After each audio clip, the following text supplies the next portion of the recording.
Programa de Cine Uruguayo Podcast. Auspicia Reducto. Apoya Asoprod. Produce Gabinete Films. Episodio 16. Inés Bortagaray. Inés, ¿cómo andás? Bien, muy bien.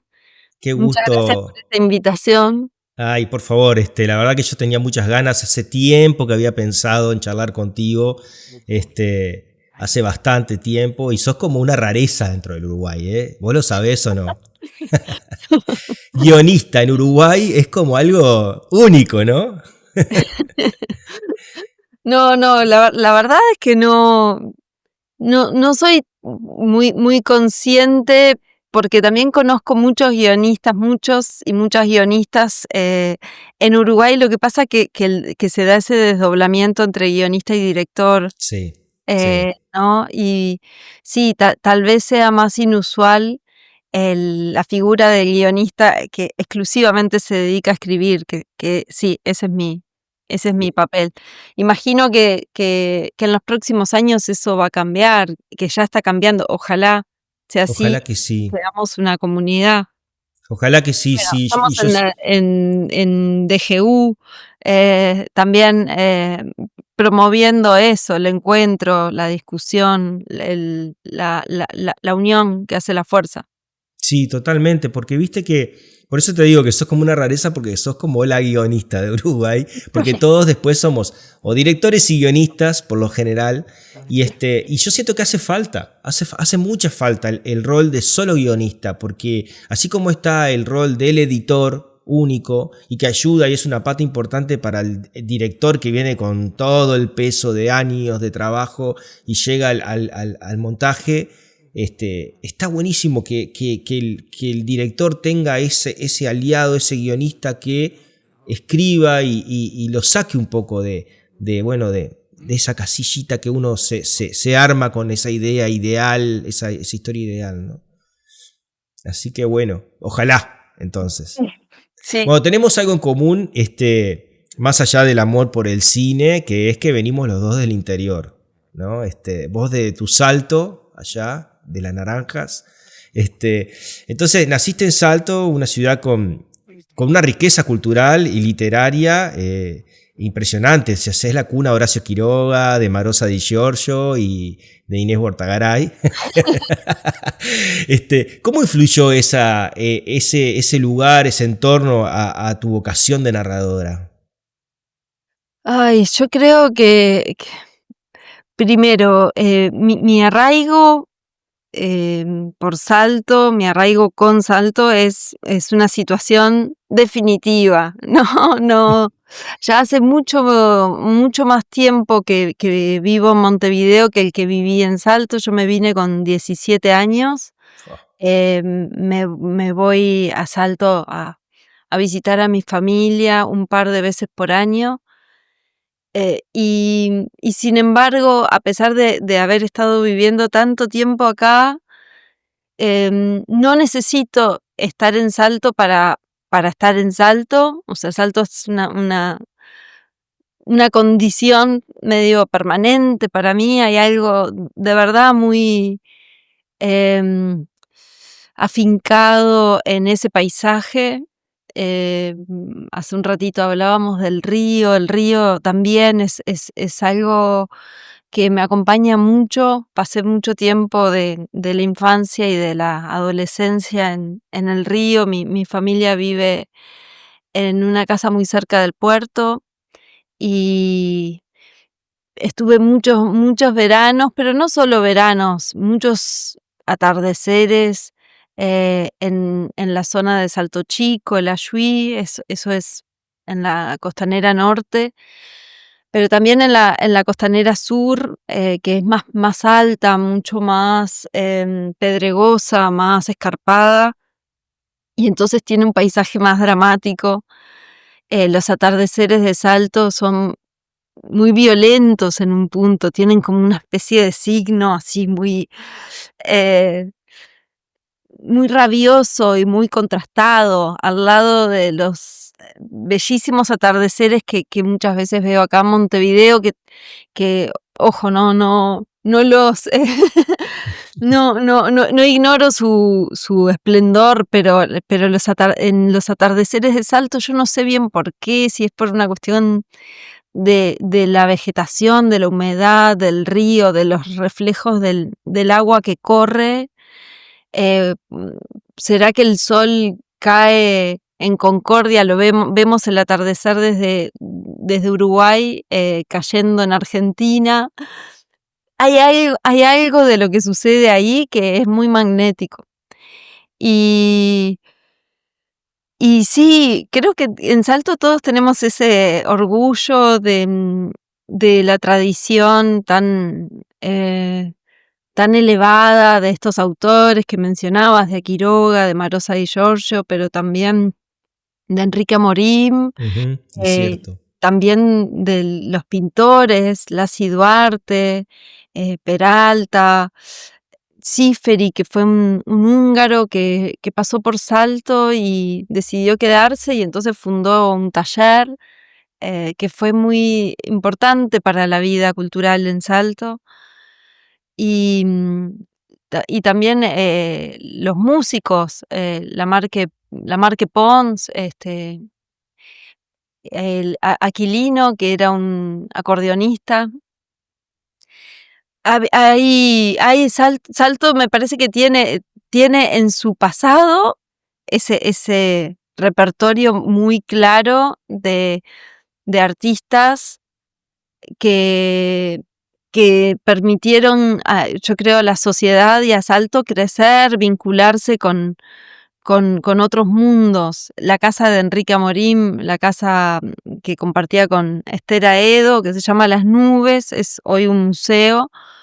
Era medio un centro de tertulias y discusiones y un centro abierto a escritores, escritoras y no solo escritores, pero de Iberoamérica en general, entre los 30 y los 50 hubo una gran vida cultural. La verdad es que no quiero ser nostálgica, pero yo no he seguido tan de cerca la vida cultural de este momento, del presente en Salto, y me queda con una sensación de que todas esas glorias medio se fueron evaporando, ¿no? Ujú. Pero capaz que es una percepción injusta, de pronto hay otras expresiones nuevas que existen ahora y que yo desconozco. También es muy probable porque cuando voy a Salto yo en general estoy con mi familia, estoy en la casa de mi infancia, que es la casa que todavía permanece, o vuelvo al río y no hago mucho más.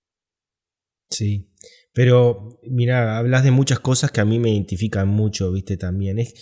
Pero no sé cómo definir eso, ¿no? Porque es como algo que se siente, yo creo que tiene mucho esa de nostalgia, ¿no? El río, en el interior, bueno, los ríos y las ciudades, hablamos hace un ratito fuera antes que empezáramos a grabar, ¿no?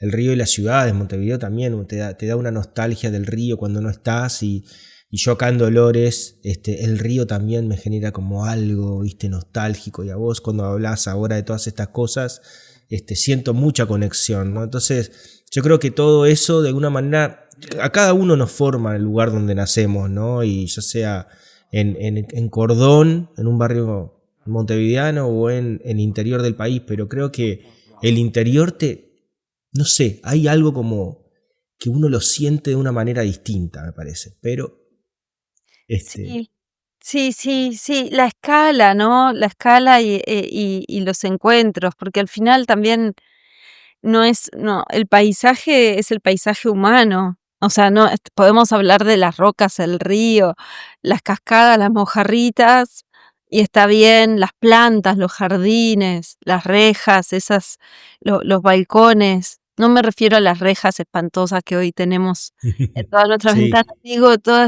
ese trabajo casi de orfebrería que era la herrería ornamental de las casas que lograron persistir al avance de la especulación inmobiliaria, ¿no?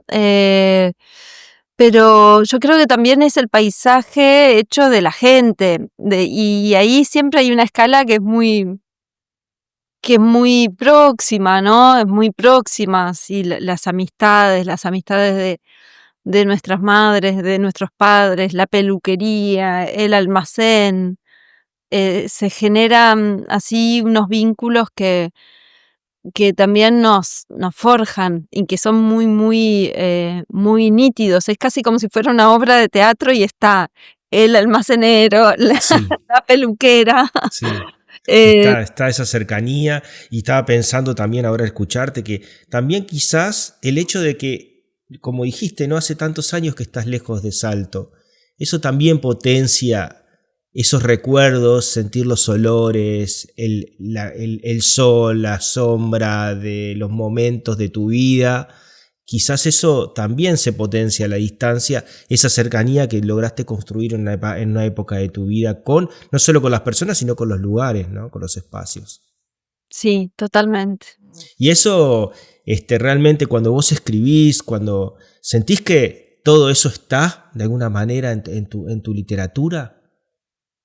Sí, sí, creo que está y cuando he intentado escaparme de eso, eso me ha demostrado que no hay huida posible. Sí, sí, está. Porque la infancia para mí está muy presente en la escritura, especialmente en la literatura, está muy presente.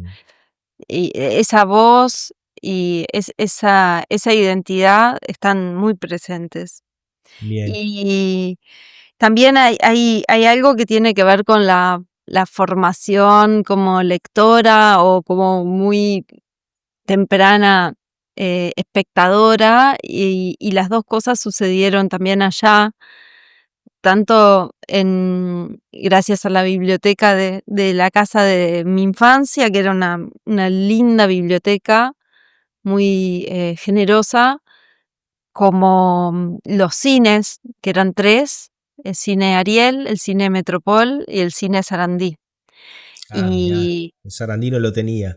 esos tres cines, Ah, sí, más algunos, yo qué sé, los tempranísimos VHS, primero en la casa de mi tía, que fue la primera de la familia en tener VHS, ahí vi El Resplandor, con todos mis hermanos, mis primos, todos aterrados. mi recuerdo es ET. Y Uf, también aterrados, también, porque éramos muy chicos y nos parecía algo rarísimo eso, ¿no? sí, Todo. sí, sí. Rarísimo, y tampoco era que uno pusiera pausa, ¿viste? No sé, Mm. yo creo que la pelea, o sea, se respetaba la continuidad, es como se respetaba la película de cabo a rabo. Yo Sí. no tengo el recuerdo de haber gobernado para nada las proyecciones caseras de las películas. Era como, empiezan, se ven, terminan. Sí, sí, sí. Eh, Bueno, eso habla de lo atrapante que era eso, ¿no? Yo recuerdo Laberinto, Una historia sin fin, esas películas de esa época, ¿no? Y en el cine Ariel, Metropol y Sarandí, ¿hay alguna película o experiencia de esas salas que recuerdes que te hiciera decir, bueno, quiero dedicarme a esto? ¿O en qué momento dijiste, me interesa esto o me empezó a interesar esto? Porque igual puede haber no sido en ese momento, puede ser más.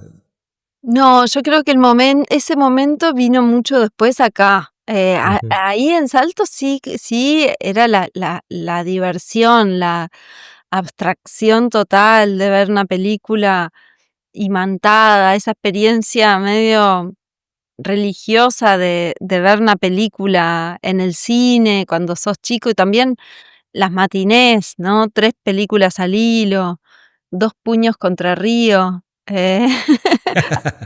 Sí, Películas de puñetazos y sí. eh, no, ese momento yo creo que vino mucho después, vino acá en Montevideo. Yo me vine a estudiar. Cuando yo me vine a estudiar en Salto no había una propuesta de educación universitaria como hay ahora. Había pocas carreras que se pudiera hacer en aquel momento. Por supuesto, magisterio sí, abogacía se podía hacer, algunos años de veterinaria, algunos años de agronomía y no mucho más. Ahora, por supuesto, sí, la Regional Norte está muy abierta, muy nutrida, pero y me vine porque en realidad lo que yo quería hacer era escribir y me pareció que ese era el camino, porque veía en las lecturas que tenía, veía en las contratapas de los libros que los autores en general habían trabajado como periodistas y me pareció que, ya que a mí me gustaba escribir, porque eso sí, yo escribía desde que era chica, eh, ese podía ser un buen camino. Y fue en realidad en el segundo año, una cosa así, me hice socia de Cinemateca, iba mucho al cine con mis amigas, con mis amigos. Ahí se fue dando esta especie de síntesis entre lo literario y lo cinematográfico.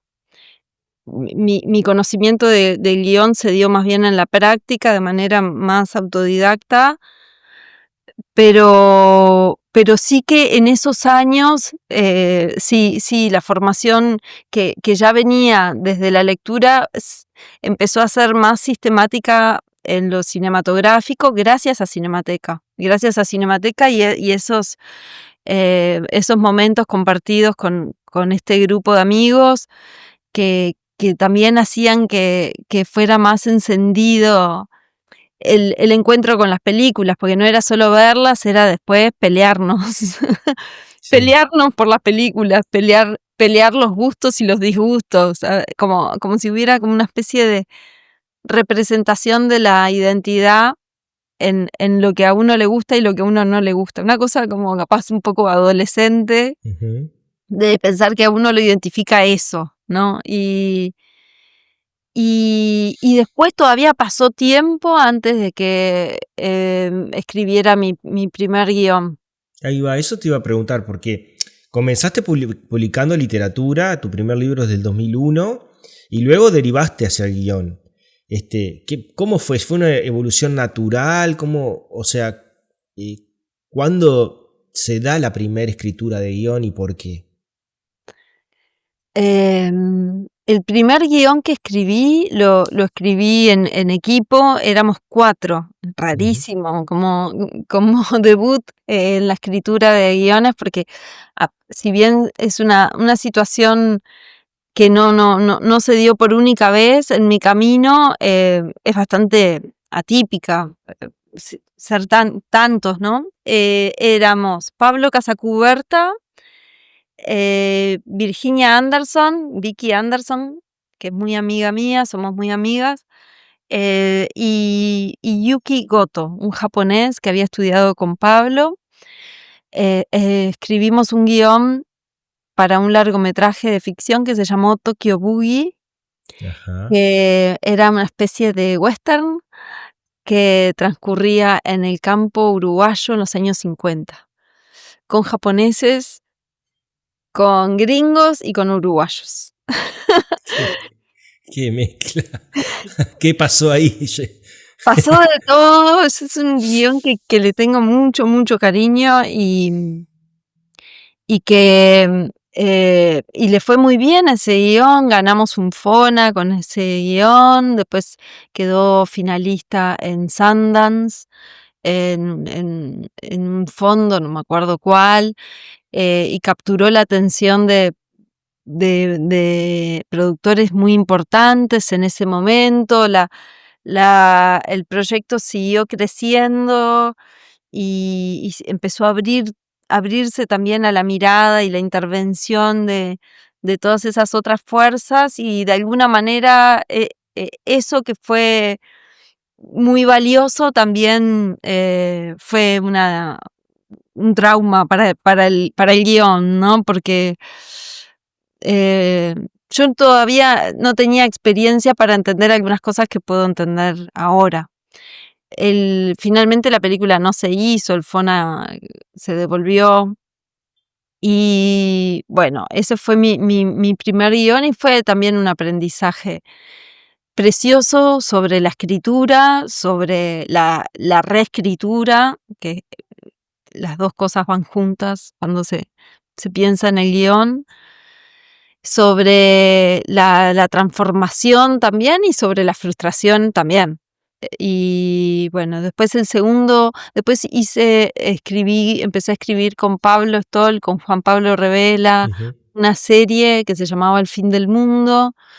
Ellos después se fueron porque tenían viajes por whisky o no, yo no me acuerdo si esto fue antes o después de whisky, pero sé que no sé si fue el guión de whisky o los viajes de festivales por whisky impidieron que siguiéramos escribiendo juntos ese proyecto, y lo seguí escribiendo con el Garza, con Adrián Viñez.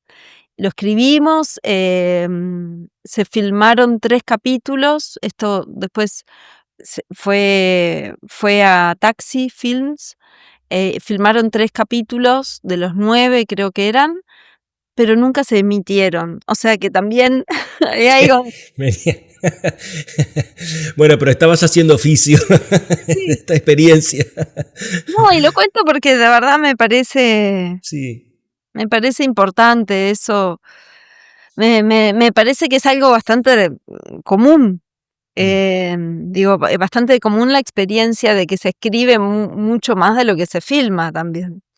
Y, y después ya el tercer guión fue con Ana Katz, Una novia errante. Ahí va. Y ahí empezó, sí, para mí otro momento de donde sí los procesos de escritura de esos tiempos empezaron a consolidarse en películas, a materializarse en películas, y fue increíble eso para mí. Yo también en esa época también trabajaba desde otros lugares, en películas. Trabajé como segunda asistente de dirección en Whisky, hice el casting en Whisky, hice el casting de Acné, Mm. trabajé como continuista también en Acné y en Una novia errante. Hice el casting de La Perrera. En esa época, bueno, todavía estaba como merodeando otra zona. Claro. Programa de cine uruguayo podcast. Auspicia Reducto. Apoya Asoprod. Produce Gabinete Films. Por suerte, una novia errante da comienzo como a tu trabajo, yo qué sé, publicado, digamos, de guiones, ¿no? Entonces, en ese proceso, bueno, te iba a decir de qué vivías, porque en realidad sabemos lo difícil que es hacer cine independiente y en Uruguay, y que tenemos que tener como otras chacritas en paralelo. Hoy en día ya estás trabajando como guionista, supongo que estarás en varios proyectos o en algún proyecto en puntual en este momento, y qué bueno eso, ¿no? De que bueno, ver la sensación de ver tu trabajo terminado y exhibido, ¿no? Porque hasta las experiencias anteriores, bueno, habías hecho oficio, ¿no? Habías trabajado y con personas interesantes también alrededor, eso está bueno. Y sobre estas cosas, ¿no? Tenés una carrera marcada por la colaboración, decías, ¿no? Tu primer guión, cinco guionistas. Has trabajado con directores muy distintos como Ana Katz, Federico Beiró, Verónica Chen, Adrián Viñez, y no sé si es la última colaboración esta que hiciste, capaz que estás en otra, pero también co-guionaste El lugar de la otra, de Maite Alberdi, ¿no? Junto a Paloma Salas. ¿Cómo es ese proceso de coescritura? ¿Llegan con una idea muy estructurada los directores o construyen la historia desde cero juntos? Bueno, para mí ha sido, sí, muy, muy frecuente y muy natural. Primero el proceso de coescritura, pensando en que la persona que está ahí trabajando conmigo en equipo, en la escritura de un guión, fue frecuentemente la directora o el director. Eso por un lado.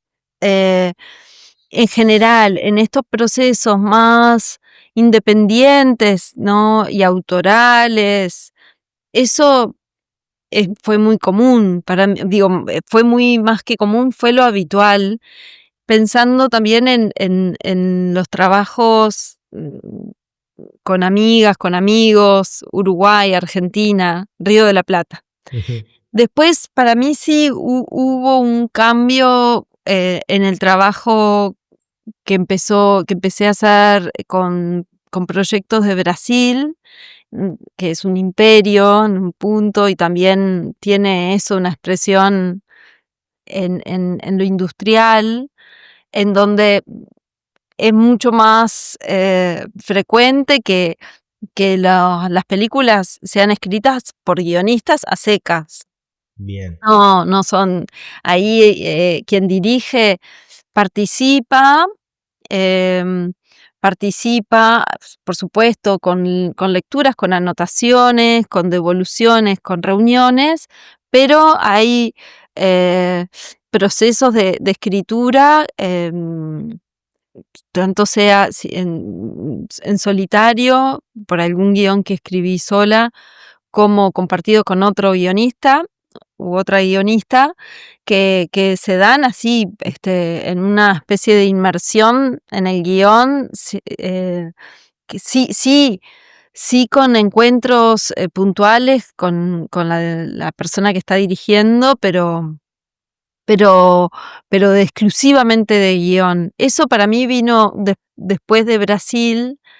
Y después de Brasil, por ejemplo, está ese proyecto que mencionabas, Pablo, el de Maite. Ujú. Es un proyecto de una invitación que vino para mí de Maite y Fábula, que es la productora chilena, pero también desde Brasil con Karima Inús y que me invitó a participar de un guión de una película que se llama La vida invisible, que coescribí con Murilo Hauser. Y ha seguido siendo bastante así. Es para mí esto tiene que ver, sí, con otra escala en donde entran a jugar como una especie de especificidad, donde cada uno se concentra en ese eslabón que le toca y donde no hay no se da tanto esa cosa como de persona orquesta, Claro. que es lo que sucede en los proyectos que tenemos más cerca, ¿no? Sí, sí. Ahí cómo es que te convoca. Te convocan la productora de la película, decís, tengo esto, o sea, esta idea, no sé, se acercan con algún tipo de sinopsis, no sé, algo, ¿no? Supongo que redacte un poco la historia para, no sé, luego hablar también con el director, pero ¿cómo haces para seguirlo sola o cómo es ese proceso de trabajo? ¿Cómo se da? Em, sí, en general se da así, las invitaciones vienen desde productoras, desde distintas productoras, y hay una mirada ya definida a partir de quien dirige, pero en muchos casos se da esta cosa como que me parece que viene casi de la edad dorada de Hollywood, de los proyectos de productor, ¿no? Ujú. Es un productor que arma el equipo y dice, bueno, tengo este libro y me gustaría que dirija fulana de tal y que escriba Sultano, y hace así el equipo. Es un poco, en general, han sido bastante así los procesos, como hay alguien que hace, hace posible ese encuentro y de pronto hay un storyline, o a veces no hay nada, a veces o hay en el último tiempo de mucho trabajo con adaptaciones, lo que hay son libros que hay que Mm. leer y libros que hay que de alguna manera desmenuzar para entender cuál es la película que se aloja ahí adentro. Yo he trabajado en los últimos años bastante con adaptaciones. Bien. Y el proceso suele dividirse en etapas tipo, llega esa idea, ese libro. ¿A vos te toca escribir la sinopsis también? ¿Sí? ¿O lo hace el Sí, director? O... no, sí, yo he escrito sinopsis. En general, para mí, la escalera más clásica Ujú, es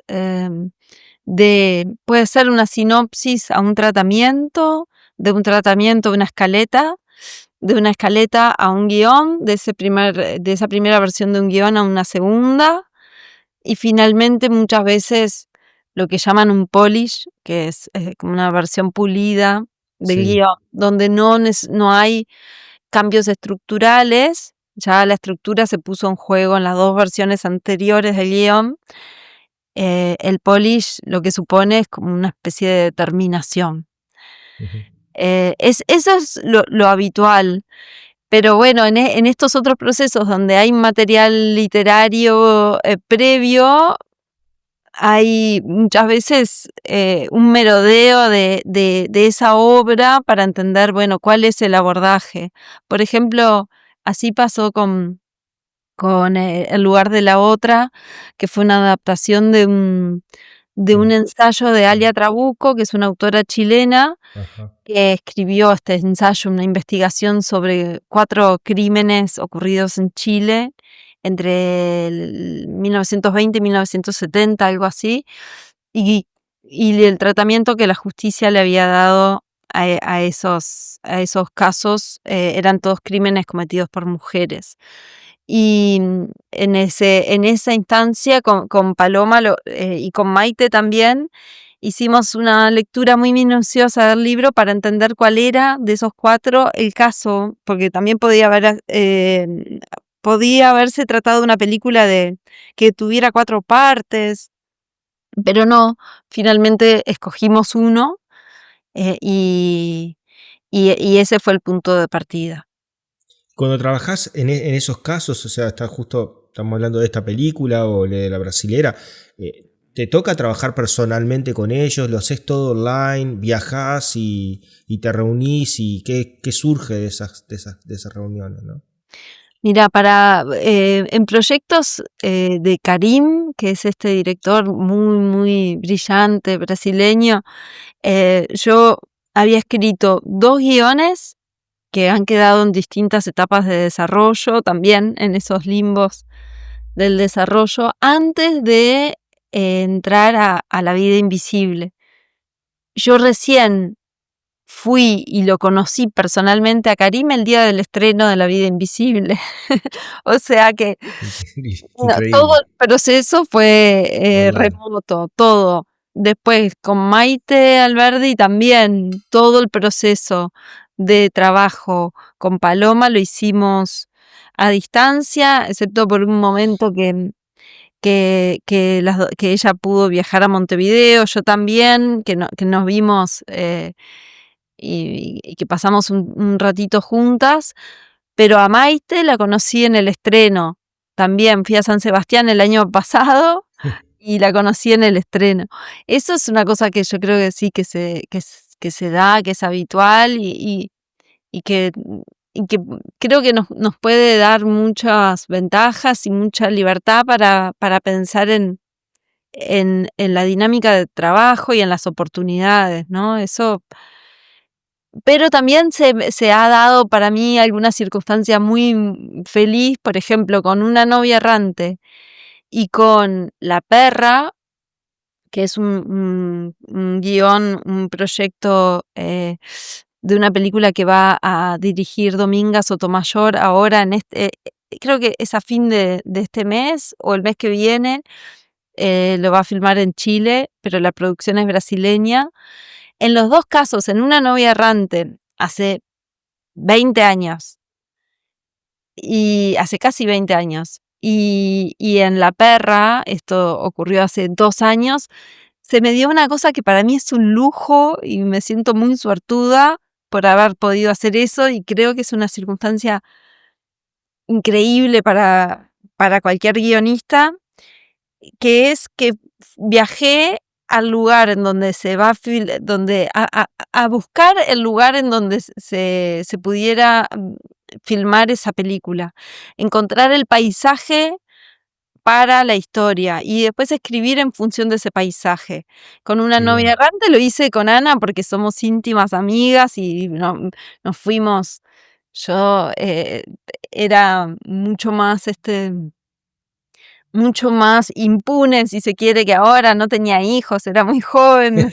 Sí. Me fui una semana para Mar de las Pampas con Ana, y estuvimos ahí, encontramos el lugar y escribimos cada escena pensando en lugares que habíamos visto y que habíamos vivido. Entonces, eso me parece sublime como experiencia. Y después, hace unos años, fuimos con Dominga y con un productor chileno a buscar durante 4 días, a buscar dónde podía transcurrir esta historia que adaptaba una novela que transcurre en un paisaje, en una geografía muy distinta, y necesitábamos encontrar el paisaje que adaptara expresivamente, porque no podía ser, no íbamos a encontrar nada similar, no podíamos jugar a un calco, lo que había que encontrar era como el equivalente de otra manera, aunque fuera muy lejana, y encontramos una isla. Bien. Y, y eso también, y entonces la última versión del guión está escrita para esa isla. Y eso ¿Viste? también me parece como, o sea, así como se han dado procesos en donde termino conociendo a las personas con las que he estado conversando recién el día en que se estrena la película, también he vivido procesos que permitieron como una especie de investigación de campo, eh, que, que después se traslada a la creación y que yo creo que es riquísima, muy contundente. Sí, eso, mira cómo volvemos a lo que hablamos al inicio, ¿no? El reconectar con ese lugar o con los lugares, ¿no? Y todo lo que te puede aportar, desde los sonidos, el aroma del lugar, bueno, las temperaturas, todas esas cosas. Para mí, cuando yo escribo los guiones de los documentales que hago, soy también, me encanta ese proceso y la verdad que vivo con mucha pasión el hecho de ir y conocer los lugares, conocer las casas, conocer las personas, que eso creo que me aporta un montón al momento de imaginarme los posibles escenarios para esa película, que sé que pueden cambiar mayormente casi todos, pero me da toda como por lo menos la seguridad de que cuando vaya a filmar me voy a encontrar algo parecido. Y lo escribo a los guiones de documental como si fueran un guión literario de una película de ficción, sabiendo de que después se puede desarmar, pero eso me ayuda un montón. Y el hecho, como te decía, de ir a esos lugares es maravilloso, es muy bueno. Entonces, en ese caso que hayas tenido esas dos oportunidades está buenísimo, cuando en realidad estamos hablando de un trabajo a distancia. Imagino lo difícil, yendo para el otro lado, que debe ser interpretar la idiosincrasia de un lugar, como decís, una película brasilera, una película chilena, que no has tenido oportunidad de viajar hacia ese lugar. Eh, Debe ser todo un desafío, ¿no? Sí, por eso también me parece importante pensar que en esos casos el trabajo en equipo Mm, es muy fundamental, ¿no? Y el trabajo y la coescritura. Yo son situaciones que disfruto. En general he tenido buena suerte también con los compañeros, las compañeras de escritura, porque bueno, también habrá experiencias eh, capaz más ríspidas. A mí me han tocado muy buena gente en esos trabajos de colaboración, y en esos casos donde la experiencia o el idioma o la experiencia es muy distinta, yo creo que, o más que distinta, muy lejana. A veces coescribir, tanto sea con Paloma Salas en esa película chilena, o con Murilo Hauser, con Camila Agustini, con varios co-guionistas con los que he escrito brasileños, ha sido buenísimo también para pensar en la verdad que necesitan las historias, ¿no? A veces, por ejemplo, los diálogos con Camila, que es una amiga querida, brasileña, teníamos como un sistema en donde en la coescritura yo terminaba escribiendo más, en las versiones más finales de los guiones, las acciones, y ella dialogaba directamente en portugués. Entonces, después quedaba ahí un cambalache en el guión, pero ya por lo menos los diálogos no tenían que pasar por la instancia de la traducción, en donde capaz que algo se perdía. Y bueno, yo leo bien en portugués y escribo en español, y en general las cosas se traducen, pero cuando coescribo con alguien de Brasil, esa instancia ya muchas veces ya queda como resuelta en la misma coescritura. ¿Cuál es Sobre el, diálogos, porque las acciones son, bueno, es más sencillo. Sí, claro, sí, me imagino que los diálogos debe ser un proceso de bastante trabajo, y en eso te iba a preguntar, ¿cuál es el momento más difícil o que lleva más trabajo la escritura de un guión? ¿En qué momento? Uy, yo creo que es en la fundación, ¿no? Es la fundación, es el tratamiento, y es después la primera versión del guión, y en general en los guiones es el segundo acto. Ah, mira. Creo, para mí sí, porque es ahí donde se juega, ¿no? O sea, ¿de qué se trata una película? En general, la respuesta está en ese segundo acto, y es difícil ese edificio. Esa construcción es laboriosa. A veces la sinopsis para mí como herramienta es muy carismática, pero muy mentirosa, muy estafadora. Es como No, un buen tráiler. es como, claro, no, podés no haber resuelto nada, y tenés una buenísima sinopsis. Y porque por un tema no más de cierto carisma, o del buen uso de algunas imágenes fuertes que generan como una sensación de que están pasando cosas importantes ahí, o de que se libra un desafío importante para un personaje, pero después el asunto está, para mí, el desafío está en otro lugar que tiene que ver como con una mirada mucho más cercana, con una lupa que cuenta, bueno, cómo se atraviesa esa aventura, no cuál es la aventura, sino cómo. Programa de Cine Uruguayo Podcast. Auspicia Reducto. Apoya Asoprod. Produce Gabinete Films. ¿Sos de escribir estructuras de forma minuciosa antes, o sea, o de tener claro una estructura de forma minuciosa antes de escribir, o vas explorando mientras vas escribiendo la historia en realidad? ¿Cómo lo haces ahí? Bueno, para mí ahí en la literatura es lo segundo, ¿no? Claramente. Explorando a medida que escribo. En los guiones, para mí siempre hubo una cosa más intuitiva, la verdad, que muy aferrada a los personajes, muy aferrada. No, nunca al tema, nunca tanto, es muy personal esto, ¿eh? Hay gente que empieza por una premisa, colegas que arrancan así. A mí me cuesta mucho pensar en esos términos como más temáticos, o más desde la premisa, y voy más confiada cuando estoy cerca del personaje. pasa esto, le pasa lo otro, hace esto, hace lo otro, y así voy entendiendo.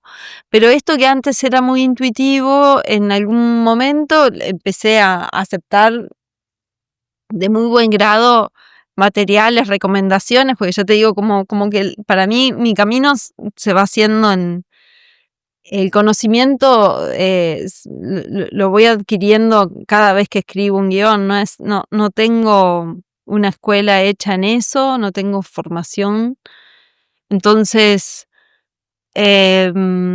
acepto también toda clase de fórmulas y encontré en las 8 secuencias, en un esquema de 8 secuencias que en Brasil se usa bastante, encontré una buena aliada para, como fórmula no para seguir a rajatabla, sino como para a veces intentar contrastar y para entender si esa historia que estoy contando más o menos contiene algunos hitos fundamentales que, que tienen que ver como con la aventura en general, ¿no? Claro.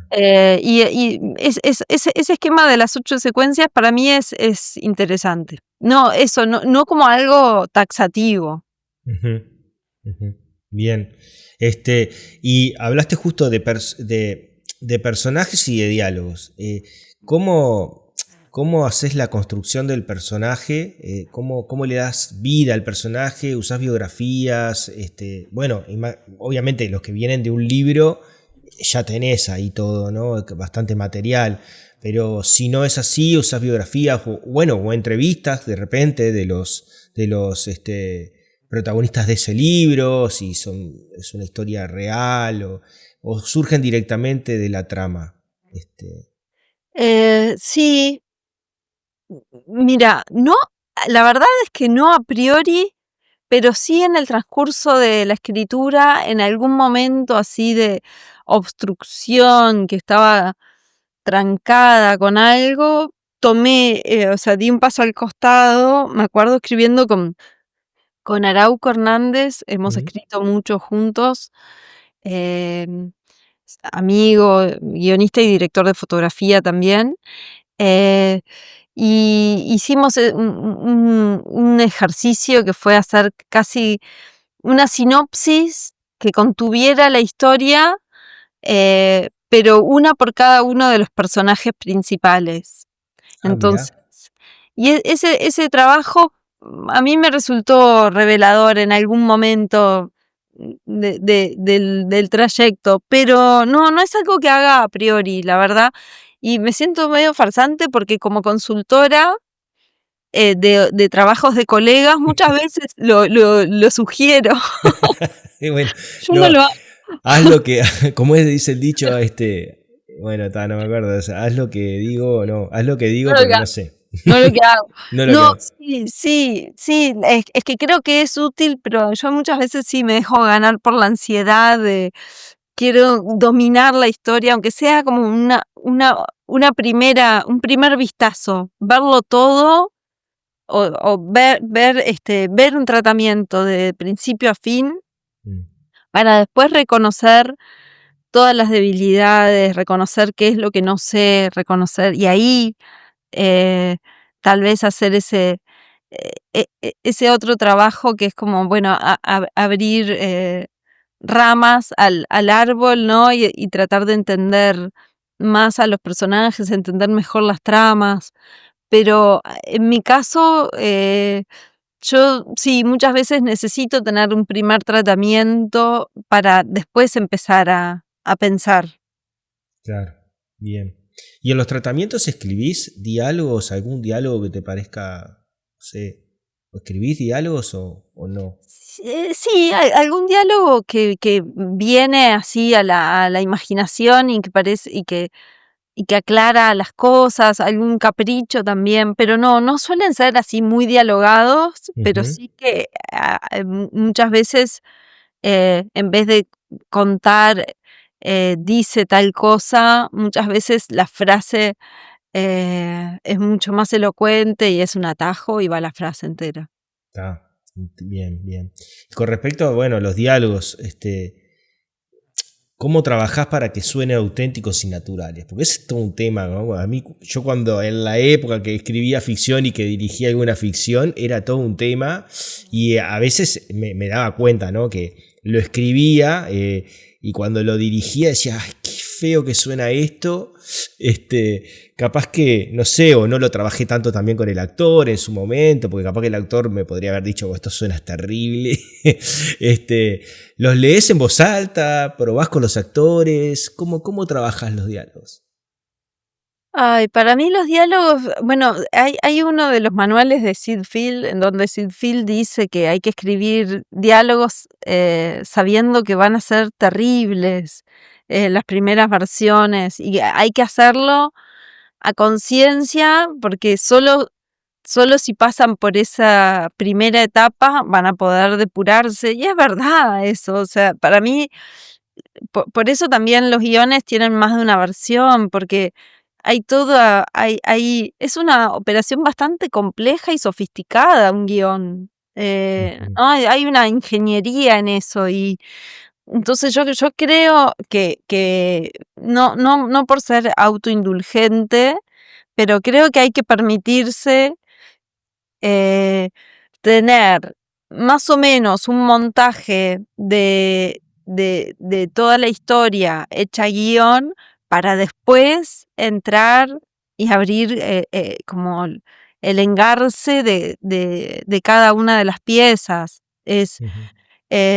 Así pienso yo que es mejor el camino. Habrá quien haga una cosa mucho más primorosa y laboriosa de partecita a partecita, y recién ahí se junta todo. Para mí es mejor hacer ese gran esfuerzo de levantar el guión, y después entrar a ecualizarlo. Y los diálogos es de lo que sigue estando vivo aun cuando pensás que el guión está cerrado, porque la verdad es que solo cuando se pongan esas palabras en boca de quienes van a interpretarlas, eh, se sabrá si son verdad o no son verdad. Yo Mm. en este momento, justo hace unos días, terminé un polish de un guión de esta película que se va a filmar ahora y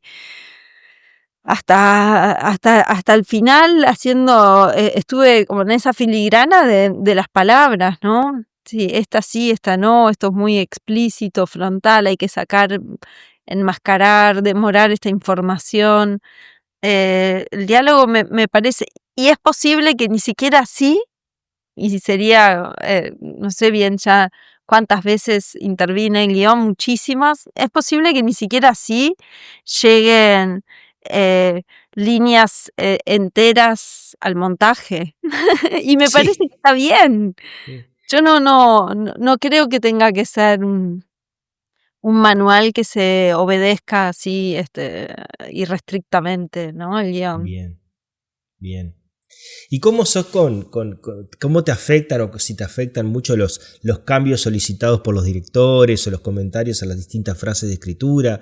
¿Te resulta fácil desprenderte de escenas o personajes que te gustan mucho, pero que al final después o no convencen a los demás o no sirven al conjunto? ¿Cómo vivís ese proceso, ¿no? Porque uno se enamora de muchas cosas o las ve que decís esto me encanta y de repente vienen te lo hacen ver desde otro lugar y Sí, sí, yo me he enamorado de cosas que perdí en el camino. todos. Me he Es enamorado doloroso. y es doloroso, sí, es doloroso. Igual, ¿sabes qué? Yo soy bastante desprendida como guionista. Soy bastante, o sea, me enamoro y digo, pero ¿cómo era tan buena idea? Ay, ¿cómo, cómo no pude, o cómo no fue tan evidente pero bueno, yo no la voy a dirigir, yo no voy a estar hasta el final, con esa, ¿no? Con esa historia, con esa escena, no voy. Entonces, para mí ese apego lo tengo en la literatura. En la escritura cinematográfica lo tengo menos. A mí lo que más me cuesta, y también reconozco de verdad, que la persona que dirige la película la va a llevar al tercer alumbramiento, que es el del montaje, ¿no? Y entonces, lo que sí me cuesta son procesos que se vuelven más complejos, donde no es solo la mirada de un productor o una productora y un director o una directora, sino también empieza a intervenir otras voces, con las que a veces los guionistas no tenemos trato directo. Y entonces ahí sí, naturalmente es más complejo, son más, porque hay unas mediaciones eh, que se multiplican, ¿no? Eso por un lado, que tiene que ver con este momento, con este tiempo, las plataformas y todo eso. Pero lo que más me cuesta, incluso ahí, mm, no he tenido grandes dificultades con eso. Sí reconozco que es más complejo, pero lo que sí me resulta más difícil de este tiempo, en todo caso, es el apuro, la premura, muchas veces las pocas posibilidades de profundizar o de trabajar más minuciosamente en algo. Yo creo que el oficio tiene que ver con tiempo también. Y la escritura necesita de un tiempo, de una depuración. Muchas veces, no sé, después de semanas de escritura, está bien dejar macerar, volver. Y eso, si pensamos en guiones medio express, se pierde, y naturalmente cualquier trabajo padece esa falta de espesura que viene con el tiempo. Sí, Entonces, para mí, más que el problema con que se pierda algo que a mí me gusta mucho, lo que me resulta más difícil y que intento defender más es la posibilidad de, de contar con tiempos razonables, ¿no? Porque digo, también entiendo que en los esquemas, muchas veces, una vez que se consigue la financiación para una película, eh, hay que tener el guión, o al revés, hay que tener el guión para llegar, es como guiones para los intereses del productor, hay que llegar a un fondo de no sé qué, y entonces no sé, hay que terminar en mayo, pero para terminar en mayo tiene que estar traducido en abril, y entonces un mes menos, y entonces, y ahí todo se va comprimiendo. Yo sí, entiendo que no estamos haciendo la Capilla Sixtina, y que se necesita cierta tensión, ¿no? Porque los procesos eh, tienen en cuenta cantidad de otras fases, no solo la del guión, pero yo creo que los guiones necesitan tiempo y necesitan la posibilidad de que se profundice. bien. Y justo hablando de tiempos y productores, te iba a preguntar justo eso, ¿no?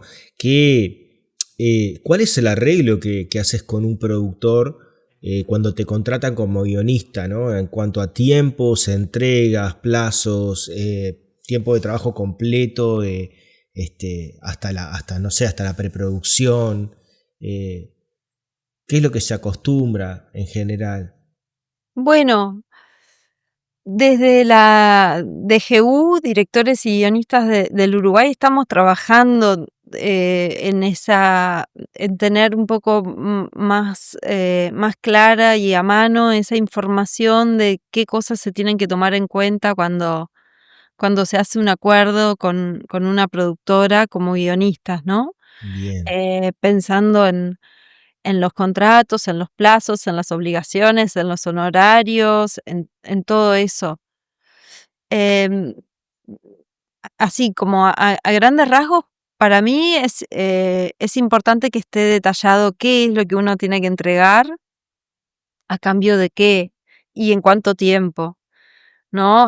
Cuántas versiones de un guión, cómo se paga, en cuántas veces, en lo posible también que un pago gatille la siguiente etapa, no estar escribiendo tanto tiempo sin certezas de que de que ese proceso, esa etapa va a contar con su correspondiente Claro, remuneración. claro. ¿Y cuándo también, no? ¿Cuándo? Entonces, en la medida en que todas esas cosas queden plasmadas en un contrato, creo que es importante, porque también hay que tener en cuenta algo que muchas veces uno no tiene en cuenta con los contratos, y es que los contratos son para las 2 partes. Es muy obvio lo que estoy diciendo, Mm, pero los contratos no son una cosa que uno tiene que firmar, desesperadamente porque si no se pierde el trabajo. Eh, Digo, entiendo que el deseo y la ilusión están y que muchas veces los guionistas también estamos en desigualdad de condiciones con respecto a las contrapartes, que son como mucho más grandes y que involucran a muchas personas y todo un equipo jurídico. Pero bueno, también hay buenas fuentes de apoyo acá para dar asesoría en esto. Yo por suerte la tengo. Y, y me parece como así como un tema como conceptual, es importante pensar que, que no todo está dicho en ese contrato que muchas veces es como un contrato tipo, eh, mm. que muchas veces puede llegar a ser leonino, eh, que uno tiene capacidad de intervenir con información, ¿no? Hay que buscar esa información. Digo, pensando en este tipo de condiciones, de cómo se trabaja, cuántas entregas, cómo se cobra. Bien, bien. Sí que es todo un tema. Por eso te preguntaba, porque es todo un tema, lo sé. Inés, mirá, podríamos hablar horas realmente. Yo te agradezco un montón por tu tiempo, por compartir tanto. La verdad que ha sido desde Salto ha sido una charla hermosa y la verdad que la verdad muy linda, así que te agradezco. Y dijiste que hace un rato dijiste que otros guionistas te habían tenido, o sea que vos habías tenido la suerte de trabajar con otros guionistas, y yo creo que la suerte la han tenido ellos también, así que te felicito por todo tu trabajo y Bueno, yo creo muchas que si no has tenido problemas también es porque yo creo que por tu forma de ser y de encarar tu laburo así que te felicito y ojalá bueno, que venga mucho más, que haya más trabajo y que haya más guionistas, sí, ¿no? sí, muchas gracias, Pablo, muchas gracias. Divino, divino este momento de conversación. Gracias. Gracias a vos, Inés. Auspicia Reducto. Apoya Asoprod. Produce Gabinete Films. Programa de cine uruguayo podcast.